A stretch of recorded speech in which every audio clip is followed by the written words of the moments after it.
முதல்ல நடிகர் வினு சக்கரவர்த்தி அவர்கள் வீட்டுல போன் ரிங் ஆயிருந்தா எப்படி இருக்குன்னு ஒரு சின்ன கற்பனை.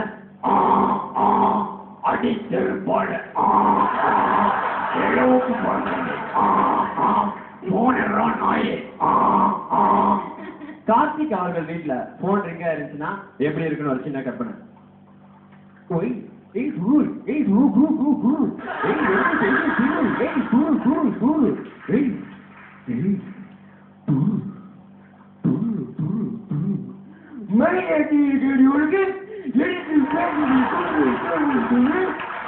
வீராசாமி அவர்கள் வீட்டுல போன் ரிங் ஆயிருந்துச்சுன்னா எப்படி இருக்குன்னு ஒரு சின்ன கற்பனை. சாமி துரு சாமி துரு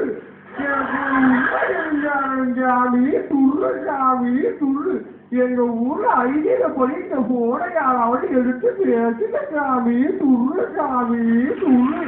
பட்டிமன்ற நடுவர் சாலமன் பாப்பையா அவர்கள் வீட்டுல போன் ரிங் ஆயிருந்துச்சுன்னா எப்படி இருக்குன்னு ஒரு சின்ன கற்பனை. அன்பு தாய்மார்களே, அருமை பெரியவர்களே, இனிய குழந்தைகளே, துர்ரியா. எங்க வீட்டுல 2 போன் இருக்கு. ஒன்னு செல்போனு, ஒன்னு லேண்ட்லைனு. காசு இருந்தா பேசு, இல்லைன்னா அதை தூக்கி கடாசு. வரட்டுமா? நாலாவது கலக்க போலியாருக்கு வர்றதுக்கு தகுதியான ஒரு ஆளு. ரொம்ப நன்றி சார். எப்படி வீட்டில் இருக்கும்போது இந்த போனை பார்த்து நீங்களா யோசிச்சதா எப்படி இது? அதாவது வந்துட்டு ரிங்டோன் வந்துட்டு நம்ம எல்லாரும் கேட்டிருக்கோம். செல்போன்ல வித்தியாசமான ரிங்டோன் வருது, ஏன் லேண்ட்லைன் ரிங் ஆகக்கூடாதுன்னு ஒரு யோசனை தோணுச்சுங்க சார். அதனால இல்ல போன் பில் கட்டாம இருந்து சும்மா போன் பண்ணி இன்சர் பண்ணதுனால நீங்களும் ஏ டூர்ரு அப்படி இருக்கலாம்.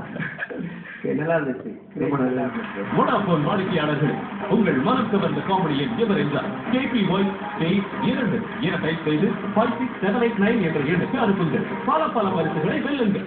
இப்போ வந்து எங்க வீட்டுல டெலிபோன் ரிங் ஆச்சுனா என்ன பண்ணுவோம் தெரியுமா? என்ன பண்ணுவீங்க? அந்த ரிங் எடுத்து கையில மாட்டிப்பேன். கடியெல்லாம் என்னால தாங்கிக்கவே முடியல. இப்ப அவசியம் எனக்கு ஒரு